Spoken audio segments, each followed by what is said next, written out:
Hello दोस्तों, नमस्कार। स्वागत है एक बार फिर से आप सभी के अपने प्रिय चैनल पर। दोस्तों आपको बता दें, जो अभी की सबसे बड़ी खबर आ रही है, जहां भारत के लिए सऊदी अरब ने पाकिस्तान को दे दिया है झटका। जी हां दोस्तों, अब तक का सबसे बड़ा झटका दिया है पाकिस्तान को, वो भी भारत के लिए। दोस्तों बताएंगे क्या है वो बड़ी खबर, और इसी बीच आपको बताएंगे जहां पर दाने दाने को मोहताज फिर भी नहीं आ रहा बाज। ब्रिटेन के रास्ते कश्मीर को दहलाने की फिराक में पाकिस्तान का मंसूबा हुआ उजागर। जी हां दोस्तों, और साथ ही साथ आपको जहां जम्मू कश्मीर में मिला बड़ा खजाना, अमेरिका और चीन से आगे निकल जाएगा अपना भारत। जी हां दोस्तों, बताएंगे क्या है वो खजाना, तो हर तरह की जानकारी आपको बताने वाले हैं, तो आराम से बने रहेगा वीडियो के अंत तक। और अभी खबरों में आगे बढ़ने से पहले हमेशा की तरह मानते हैं कि मेरा भारत महान और भारतीय सेना पर पूरा भरोसा है, और विश्व की नंबर 1 सेना है भारतीय सेना। तो इस वीडियो को भी कर दीजिए लाइक, चैनल को कर दीजिए सब्सक्राइब, बेल आइकन दबाइए, साथ ही कमेंट बॉक्स में लिख दीजिएगा जय हिंद। जी हाँ, तो चलते हैं पहली और सबसे बड़ी खबर की तरफ, जहां भारत के लिए सऊदी अरब ने पाकिस्तान को दिया तगड़ा वाला झटका। गिरती अर्थव्यवस्था और राजनीतिक उठापटक से बेहाल पाकिस्तान को एक और झटका लगा है। सऊदी अरब का रॉयल सऊदी लैंड फोर्स का 6 सदस्यीय प्रतिनिधिमंडल इस समय भारत दौरे पर है। इस दौरान इंडियन आर्मी ने सऊदी प्रतिनिधिमंडल को भारतीय सेना की ट्रेनिंग पद्धति और बुनियादी ढांचे के बारे में जानकारी दी है। सऊदी फोर्स के प्रतिनिधिमंडल का दौरा इसीलिए भी मायने रखता है क्योंकि पिछले कुछ वर्षों में सऊदी अरब ने करीबी दोस्त पाकिस्तान के बजाय भारत से द्विपक्षीय रक्षा संबंधों को बढ़ाया है। ऐसे में पाकिस्तान अपने सबसे करीबी सहयोगियों में शुमार सऊदी प्रतिनिधिमंडल की इस यात्रा पर बारीकी से नजर रखेगा। सऊदी अरब ने इससे पहले भी पाकिस्तान को झटका देते हुए कहा था कि अब वो बिना शर्त किसी भी देश को आर्थिक मदद नहीं देगा। सऊदी के इस फैसले का सबसे बुरा असर पाकिस्तान पर इसलिए पड़ेगा क्योंकि मुश्किल वक्त में वो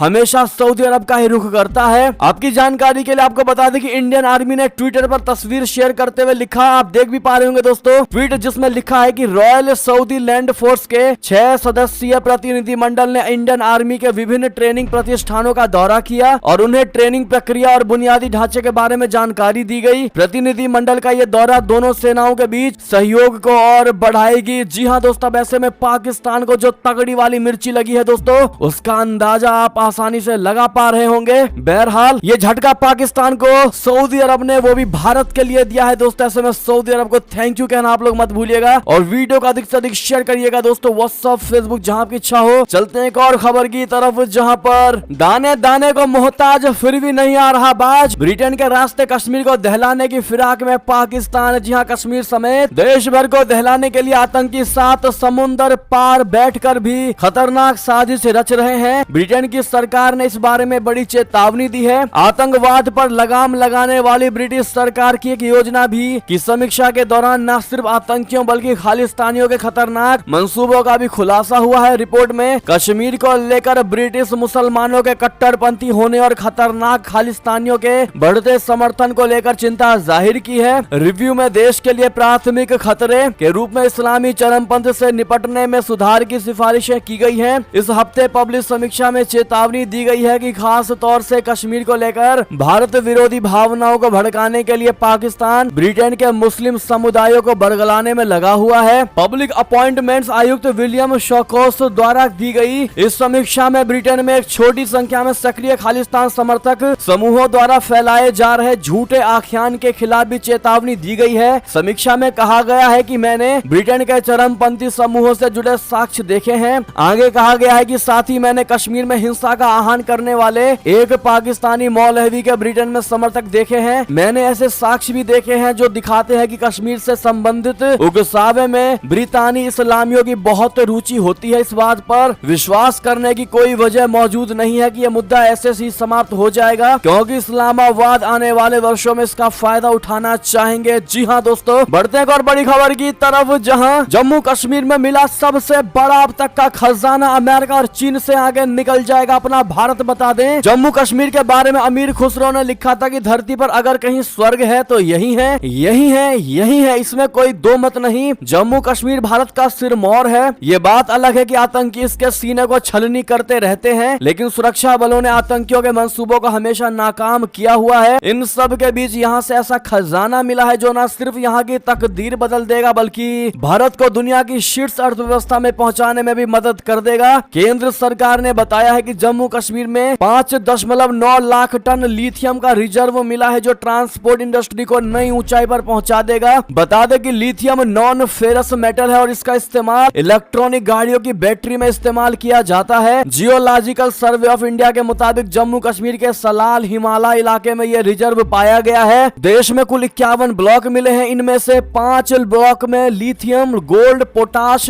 मोलिब्डेनम से जुड़े हैं। 2018-19 से लेकर आज की तारीख में इन ब्लॉक्स को खोजा गया है। इसके अलावा 17 ब्लॉक्स कोयले के रिजर्व से जुड़े हैं। लिथियम के अनेकों फायदे हैं इनके, लेकिन इनका बड़े पैमाने पर उपयोग रिचार्ज करने योग्य बैटरियों में किया जाता है। जी हाँ दोस्तों, वैसे में भारत को एक और आगे बढ़ने का जरिया मिल गया है दोस्तों, और चीन और अमेरिका को जब चाहे भारत पछाड़ सकता है। बस इंतजार है तो सिर्फ इसके पूर्ण रूप से इकट्ठा करने का। चलते हैं दोस्तों एक और बड़ी खबर की तरफ, जहां रशिया भारत की दोस्ती से चिढ़ा अमेरिका सीनेट ने दी राष्ट्रपति जो बाइडेन को ध्यान देने की सलाह। बता दें, सीनेट की विदेश मामलों से संबंधित समिति की रिपोर्ट में कहा गया है कि अमेरिका के राष्ट्रपति जो बाइडेन के प्रशासन को रशिया के साथ भारत के संबंधों और उसके लोकतांत्रिक मूल्यों और संस्थानों में आ रही गिरावट पर ध्यान देने की आवश्यकता है, खासकर तब जब अमेरिका हिंद प्रशांत क्षेत्र पर ध्यान केंद्रित कर रहा है। डेमोक्रेटिक पार्टी द्वारा जारी रिपोर्ट में एक मजबूत और लोकतांत्रिक भारत का समर्थन करने का आह्वान किया गया है। सीनेट के विदेश मामलों के अध्यक्ष सीनेटर रॉबर्ट मेंडेनेज ने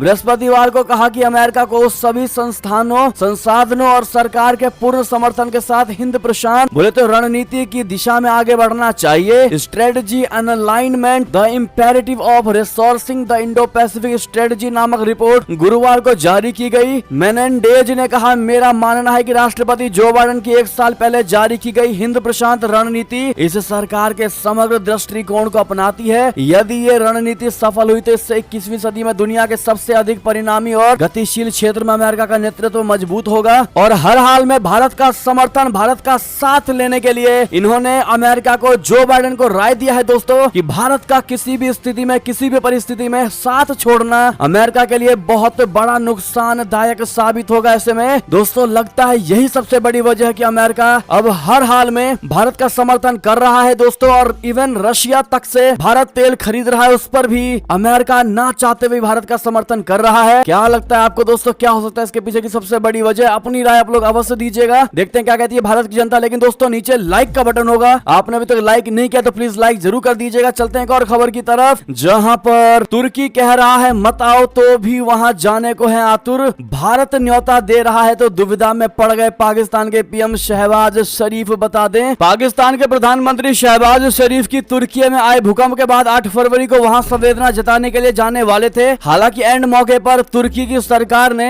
पीएम शरीफ और विदेश मंत्री बिलावल भुट्टो के दौरे को रद्द कर दिया। तुर्की ने कहा कि अभी वो राहत और बचाव कार्य में जुटा हुआ है, इस स्थिति में उनका यहाँ आना सही नहीं होगा। अंतर्राष्ट्रीय स्तर पर हुई इस बेइज्जती के बावजूद पाकिस्तान के पीएम शहबाज शरीफ तुर्की जाने को आतुर नजर आ रहे हैं। उनकी ओर से लगातार इशारा दिया जा रहा है कि वो तुर्की के दुख में शामिल होने के लिए तैयार बैठे हैं, बस तुर्की की सरकार की ओर से हाँ कहे जाने भर की देर है। तो वहीं इसके उलट दोस्तों एससीओ की बैठक में भारत के न्योते पर अब तक पाकिस्तान की ओर से कोई जवाब नहीं आया है। भारत की ओर से इस साल के अंत में होने वाले शंघाई सहयोग संगठन बोले तो एससीओ सम्मेलन से पहले होने वाली सहयोगी देशों के विदेश मंत्रियों की अहम बैठक को लेकर पाकिस्तान को भी न्योता भेजा गया है। ये बैठक एससीओ समिट के एजेंडे को फाइनल करने के लिए 4 और 5 मई 2023 को गोवा में होनी है। यहाँ पाकिस्तान के लिए सिरदर्द इस वजह से बढ़ गया है कि अगर वो भारत के न्योते को ठुकरा देता है तो इससे उसका करीबी चीन खफा हो सकता है। दरअसल चीन एससीओ का सह संस्थापक देश है। वहीं अगर पाकिस्तान ये आमंत्रण स्वीकार कर लेता है तो उसके देश के विपक्षी नेता इमरान खान समेत कट्टरपंथी शरीफ सरकार के खिलाफ माहौल बनाने में इसका फायदा उठा लेंगे। जी हाँ, एक तरह से ये पाकिस्तान के लिए आगे कुआं और पीछे खाई वाली स्थिति बन गई है। अगर न्योता ठुकराता है तो उसका सदाबहार दोस्त चीन नाराज हो जाएगा। वहीं अगर निमंत्रण स्वीकार कर भारत आने का कार्यक्रम बनाता है तो आर्थिक संकट में घिरे पाकिस्तान की विपक्षी पार्टियां शहबाज शरीफ की सरकार को पीएम मोदी के दबाव में झुकने की बात करने लगेंगे। जी हाँ दोस्तों, ऐसे में भारत की पहल पर पीछे हटने से घाटे में ही रहेगा पाकिस्तान। हालांकि अगर चीन की ओर से पाकिस्तान पर दबाव बनाया जाता है तो उसके सामने भारत आने के सिवा और कुछ भी ना कर पाने की मजबूरी होगी। क्या लगता है दोस्तों आपको, क्या बिलावल भुट्टो भारत आएंगे या फिर नहीं? हमने आपको दोनों कारण बता दिया है दोस्तों। आप क्या कहते हैं अपनी राय अवश्य दीजिएगा और वीडियो को लाइक करना मत भूलेगा। चलते हैं और खबर की तरफ, जहां पर पाकिस्तानी तस्करों ने फिर से भेजा ड्रोन। फिरोजपुर में बीएसएफ ने फायरिंग कर खदेड़ा। 21 करोड़ की हेरोइन और पिस्टल हुई बरामद। बता दें, पंजाब की सरहद सरहद पर पाकिस्तानी तस्करों ने एक बार फिर अपनी नापाक हरकतों का अंजाम देने का प्रयास किया है। शुक्रवार सुबह बॉर्डर सिक्योरिटी फोर्स बोले तो बीएसएफ ने Firozpur sector drone movement detect की। सर्च के दौरान जवानों ने 21 करोड़ रुपए की हेरोइन और हथियार बरामद किए हैं। बीएसएफ से मिली जानकारी के अनुसार गुरुवार शुक्रवार की रात जवान सेक्टर फिरोजपुर में बीओपी बोले तो बॉर्डर आउट पोस्ट एमडब्ल्यू उत्तर गश्त पर थे। इसी दौरान उन्हें ड्रोन के आने की आवाज सुनाई दी। इस पर जवानों ने फायरिंग शुरू कर दी। इस बीच ड्रोन द्वारा कुछ फेंके जाने का एहसास हुआ। कुछ समय बाद ड्रोन दोबारा पाकिस्तानी सीमा में चला गया, जिसके बाद बीएसएफ के जवानों ने एरिया में सर्च अभियान शुरू कर दिया। बीएसएफ ने बीओपी उत्तर के पास सर्च के दौरान एक पीला पैकेट जब्त किया। इसके साथ ही चाइना मेड पिस्टल भी बीएसएफ ने बरामद की। सुरक्षा जांच के बाद जब पैकेट को खोला गया तो उसमें से 3 किलो हेरोइन बरामद की गई है, जिसे जब्त करके बीएसएफ ने जांच शुरू कर दी है। जी हां दोस्तों, बात करते हैं एक और बड़ी खबर की, जहां चीन के विस्तारवादी रवैये से सब आ गए तंग। कैसे अमेरिका से मिलकर ड्रैगन के खिलाफ खेल कर सकता है अपना भारत। जी हां, चीन की विस्तारवादी नीति ने उसके पड़ोसी देशों के साथ ही अमेरिका जैसे शक्तिशाली राष्ट्र की चिंता भी बढ़ा दी है। भारत ड्रैगन के साथ अपनी प्रतिस्पर्धा में अमेरिका के लिए अच्छा दाव साबित हो सकता है। वॉशिंगटन स्थित द हिल अखबार की रिपोर्ट के अनुसार दोनों देशों के बीच बढ़ते रक्षा और तकनीकी सहयोग से अमेरिकी सरकार एक तीर से 2 निशाने साध सकती है। यूएस इंडिया के साथ और अधिक सहयोग बढ़ाकर और बाजार के एक हिस्से को छीन कर रशिया को भी कमजोर कर सकता है। अमेरिका और भारत टेक्नोलॉजी के सेक्टर में अपनी रक्षा साझेदारी को बढ़ा रहे हैं। 21वीं सदी की चुनौतियों का समाधान करने की दिशा में ये कदम उठाए गए हैं। रिपोर्ट के अनुसार भारत ने 2020 से कई बार अपनी सीमा पर चीन की पीपुल्स लिबरेशन आर्मी के अड़ियल रवैये का सामना किया है। इससे इंडो पैसिफिक रीजन में समान विचारधारा वाले पार्टनर्स के बीच नजदीकियां और अधिक बढ़ी हैं। इसके अलावा भारत में मौजूदा प्रशासन के तहत पूंजीवाद को बढ़ावा मिलता भी दिखाई दिया। अमेरिकी सीनेट की विदेश मामलों से संबंधित समिति की रिपोर्ट में इंडिया से यूएस के रिश्ते को लेकर कई सारी बातों का जिक्र किया गया है। डेमोक्रेटिक पार्टी की ओर से जारी रिपोर्ट में एक मजबूत और लोकतांत्रिक भारत का समर्थन करने की अपील की गई है। रिपोर्ट के अनुसार जो बाइडेन प्रशासन अपनी हिंद प्रशांत रणनीति को पूरी तरह से चीन के खिलाफ न रखने को लेकर सही है। हालांकि इसमें सफलता पाने के लिए अमेरिका को इस प्रतिस्पर्धा की वास्तविकताओं से जूझना होगा और अपने क्षेत्रीय सहयोगियों की चुनौतियों का सामना करना पड़ेगा। जी हां दोस्तों, एक और खबर की बात करें, जहां पर चीनी गुब्बारे की हवा निकालेगा डीआरडीओ का तपस ड्रोन। भारत ने तैयार किया चीन की बलून कॉन्स्पिरेसी का काउंटर प्लान। जी हां, अमेरिका द्वारा चीन के स्पाई बैलून को मार गिराने के बाद भारत समेत कई देशों पर चीन की अपने ऐसे स्पाई बैलून्स के जरिए निगरानी की खबरें सामने आई हैं। भारत ने चीन की चालबाजी से निपटने के लिए पहले ही अपना काउंटर प्लान तैयार कर हवाई और समुद्री सीमाओं पर सर्विलेंस बढ़ा दिया है। चीन के बदले तरीकों से अपने इंपोर्टेड इंफॉर्मेशन और डेटा को बचाने के लिए भारत ने आधुनिकतम तकनीक के जरिए काउंटर बलून योजना लागू कर दी है। इसके तहत पूर्वी छोर पर नॉर्दर्न बॉर्डर से लेकर दक्षिण में अंडमान तक अपनी निगरानी को बढ़ाने और चीन की जासूसी को रोकने के लिए नई तकनीक का इस्तेमाल किया जा रहा है। इसी में से एक है डीआरडीओ द्वारा तैयार किया गया तपस ड्रोन, जो अब तक का सबसे ज्यादा ऊंचाई और एंडोरेंस वाला ड्रोन है, जो चीन के गुब्बारे समेत किसी भी सर्विलांस डिवाइस का पता लगाकर उसे खत्म कर सकता है। तपस का पूरा नाम दोस्तों tactical airborne platform for aerial surveillance beyond horizon है और अगले हफ्ते बेंगलुरु में शुरू होने वाले एरो इंडिया में पहली बार दुनिया तपस की उड़ान देखेगी। इसके लिए दोस्तों वायुसेना को बेस्ट ऑफ लक जरूर कह दीजिएगा। साथ ही साथ एक और खबर की ओर चले, जहां कंगाल पाकिस्तान में बच्चों को खा रहा कुपोषण की बीमारी, भूखमरी शुरू, फिर भी 170 अरब का टैक्स लगाएंगे शहबाज शरीफ। जी हां, मोहम्मद अली जिन्ना ने भारत के 2 टुकड़े कर पाकिस्तान का निर्माण किया है और इस्लामिक रिपब्लिक ऑफ पाकिस्तान आज भूखमरी की दहलीज पर पहुंच गया है। द एक्सप्रेस ट्रिब्यून ने शुक्रवार को यूनिसेफ के अधिकारियों के हवाले से जारी आंकड़ों के आधार पर लिखा है कि दक्षिण एशियाई देश के बच्चे की तेजी से कुपोषित होते जा रहे हैं। रिपोर्ट के मुताबिक पाकिस्तान के 42% बच्चों का खाना पीना के अभाव में शारीरिक विकास रुक गया है। तो वहीं दूसरी तरफ शहबाज शरीफ की सरकार अपने अवाम पर 170 अरब का टैक्स बम फोड़ने जा रही है। जी हां, यूनिसेफ ने अपनी रिपोर्ट में कहा है कि पाकिस्तान के 9.4% लड़के और 9% लड़कियां मोटापे से पीड़ित हो चुकी हैं, जबकि 20.5% युवा लड़के और 20.7% युवा लड़कियां मोटापे की शिकार होने की तरफ हैं। यूनिसेफ के अधिकारियों ने कहा है कि पाकिस्तान की स्थिति अब बहुत खराब हो चुकी है। कुपोषण की बीमारी अधिक से अधिक पाकिस्तानी बच्चों में देखने को मिल रहा है और ऐसे में दोस्तों 170 अरब का टैक्स लगाना शहबाज की तरफ से पाकिस्तानियों को और ज्यादा दलदल में धकेलने जैसा होने होने वाला है जहां से निकलना मुश्किल ही नहीं नामुमकिन हो जाएगा। साथ ही साथ दोस्तों एक और खबर की बात करते हैं जहां अमेरिका, ऑस्ट्रेलिया और ब्रिटेन ने चीन को दिखाई आंखें। आसमान में दहाड़ रहे लड़ाकू विमान। जी हां, एक तरफ चीन ने दुनिया के कई देशों की नाक में दम कर रखा है, दूसरी ओर जब अमेरिका, ऑस्ट्रेलिया और ब्रिटेन ने ड्रैगन को आंखें दिखाई हैं। तीनों देशों ने बुधवार यानी 8 फरवरी को नेवादा रेगिस्तान में जॉइंट एयर ड्रिल किया और इस ड्रिल से इन देशों ने कहीं ना कहीं चीन के राष्ट्रपति शी जिनपिंग को एक कड़ा संदेश देने की कोशिश की है। इससे पहले शनिवार यानी 4 फरवरी को अमेरिका को एक लड़ाकू विमान ने दक्षिण कैरोलिना के तट से एक संदिग्ध चीनी जासूसी गुब्बारे को मार गिराया था। जॉइंट ड्रिल को लेकर अमेरिकी वायुसेना अधिकारियों ने जानकारी दी। रेड फ्लैग चलाने वाले 414वें कॉम्बैट ट्रेनिंग स्क्वाड्रन के कमांडर और अमेरिकी वायुसेना के कर्नल जेरेड जे हरचिंसन के अनुसार ये सैन्य अभ्यास हाल की किसी भी घटना को ध्यान में रखकर नहीं किया गया है। रॉयटर्स ने हरचिंसन के हवाले से कहा कि चीन बस तेज गति की चुनौती है जिसके लिए हम तैयार हैं। हमें लगता है कि अगर हम चीन के लिए तैयार हैं तो हम किसी के लिए भी तैयार हैं। एयर मोबिलिटी फोर्स के commander air commodore John loyal ने रॉयटर को बताया है कि रेड फ्लैग अभ्यास के दौरान मिशन वायुसेना को एक ऐसे क्षेत्र में लाने के लिए था जहां किसी दूसरे देश ने कब्जा जमाया हुआ है। साथ ही साथ दोस्तों बड़ी खबर आपको बता दें, जहां यूक्रेन से युद्ध के बीच रूसी महिलाएं ले रही हथियार चलाने की बड़ी ट्रेनिंग। जी हां, रशिया और यूक्रेन के हो रहे युद्ध के बीच रूसी महिलाओं का एक ग्रुप बंदूक चलाने की ट्रेनिंग ले रहा है। ग्रुप का नाम सोवियत डिजाइन क्लाशिनकोव है। ग्रुप के सारी महिलाएं राइफलों के साथ अलग अलग फायरिंग पोजीशन का ड्रिल करती हैं। वो बिल्कुल आर्मी की तरह ट्रेनिंग ले रही हैं। वो फायरिंग के दौरान पहले अपने घुटनों और फिर अपने पेट के बल पर बैठकर निशाना साधती हैं। सोवियत डिजाइन क्लाशिनकोव ग्रुप रूसी शहर के येकातेरिनबर्ग में मौजूद है। ये शहर उरल पर्वत के पास है। महिलाओं जिस जिम में ट्रेनिंग ले रही है वो यूक्रेन से हो रहे युद्ध के फ्रंट लाइन से लगभग 2000 किलोमीटर दूर है, लेकिन दोनेत्स्क के पूर्वी क्षेत्र में साल भर से चल रहे संघर्ष ने रशिया में नए सैन्यवादी जोश को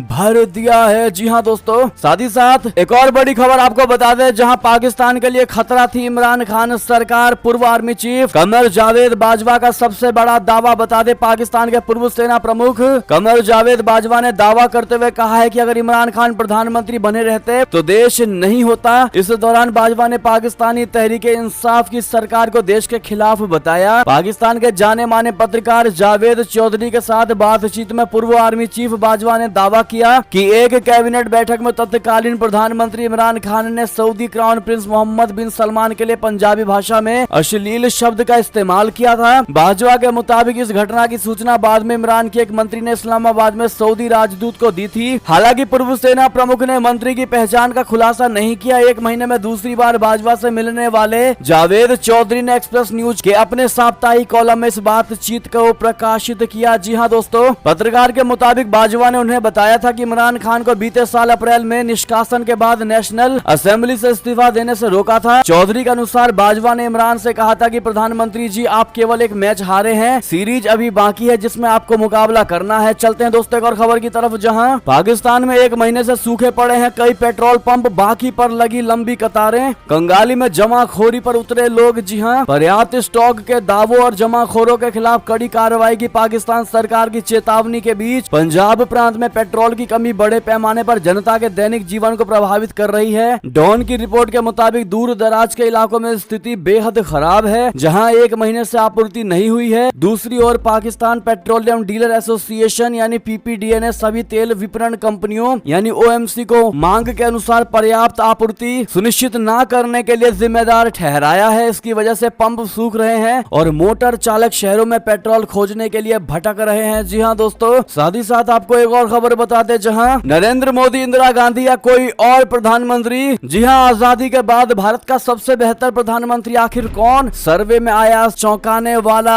आंकड़ा। जी हां दोस्तों, अगले साल लोकसभा चुनाव होने वाले हैं जिसके लिए बीजेपी, कांग्रेस समेत सभी दलों ने तैयारियां शुरू कर दी हैं। विपक्ष इन दिनों अडानी मुद्दे पर सड़क से लेकर संसद तक हमलावर है, जबकि बीजेपी को केंद्र की विभिन्न योजनाओं और प्रधानमंत्री नरेंद्र मोदी की लोकप्रियता पर भरोसा है। 2014 और 2019 में बीजेपी को एक तरफा जीत दिलवाने के पीछे पीएम मोदी की लहर को भी वजह माना जाता है, जिसके चलते दोनों बार बीजेपी को अकेले दम पर बहुमत हासिल हुआ है। आजादी के बाद से अब तक देश को कई प्रधानमंत्री मिले हैं, लेकिन लोकप्रियता और सबसे बेहतर के पैमाने पर कुछ ही प्रधानमंत्री प्रधानमंत्री हैं जिनका अब तक जिक्र होता है। हाल ही में इंडिया टुडे ने एक सर्वे कराया जिसमें सवाल किया गया था कि भारत की आजादी के बाद से अब तक का सबसे बेहतर प्रधानमंत्री कौन है। इस सर्वे में पीएम नरेंद्र मोदी, अटल बिहारी वाजपेयी, पूर्व इंदिरा गांधी आदि के नाम सामने आए। सबसे पहले दोस्तों अब आपको हम सर्वे का रिपोर्ट बताते हैं, जहां सबसे पहले स्थान पर पीएम नरेंद्र मोदी रहे, दूसरे स्थान पर अटल बिहारी वाजपेयी जी और तीसरे नंबर पर इंदिरा गांधी रही। वहीं मनमोहन सिंह सर्वे में चौथे नंबर पर आए। सर्वे के मुताबिक पीएम नरेंद्र मोदी जी को 47% वोट मिले, जबकि अटल बिहारी वाजपेयी को 16%, तो वहीं इंदिरा गांधी जी को 12% और पूर्व प्रधानमंत्री मनमोहन सिंह को 8% लोगों ने वोट दिया। ये सर्वे एक तरह से कांग्रेस के लिए चौंकाने वाला रहा है। पहले दोनों स्थानों पर बीजेपी के पीएम मोदी और अटल बिहारी वाजपेयी रहे, जबकि तीसरे और चौथे पर इंदिरा गांधी और मनमोहन सिंह का स्थान आया। इस सर्वे में 1,40,000 से ज्यादा लोगों से उनकी राय पूछी गई थी। अगर दोस्तों हम ये सवाल आपसे पूछें कि आजादी के बाद से अब तक का सबसे बेहतर प्रधानमंत्री कौन रहा है, कौन है, तो क्या जवाब देती है भारत की जनता? क्या जवाब देंगे आप लोग दोस्तों? कमेंट में लिखकर अवश्य बताइएगा। हमें इस सवाल के जवाब का बेसब्री से रहेगा इंतजार, तो जवाब देना बिल्कुल मत भूलेगा दोस्तों। और साथ ही साथ वीडियो को शेयर कर दीजिएगा ताकि हर कोई इस सवाल का जवाब दे सके। साथ ही साथ दोस्तों बढ़ते एक और बड़ी खबर की तरफ, जहां पर दिल्ली में 20 मार्च से किसान फिर शुरू करेंगे आंदोलन। राकेश टिकैत ने कहा जमीन छीनने की हो रही तैयारी। जी हां, मुजफ्फरनगर के जीआईसी मैदान में भारतीय किसान यूनियन की महापंचायत का आयोजन किया गया। इसमें बड़ी संख्या में किसान शामिल हुए। इस दौरान नरेश टिकैत ने कहा है कि प्रदेश में गन्ने का दाम 450 रुपए क्विंटल किया जाए। इसी के साथ नलकूपों पर मीटर नहीं लगने देने और पुराने ट्रैक्टर बंद न होने देने का ऐलान किया गया। महापंचायत में भारतीय किसान यूनियन के राष्ट्रीय प्रवक्ता राकेश टिकैत ने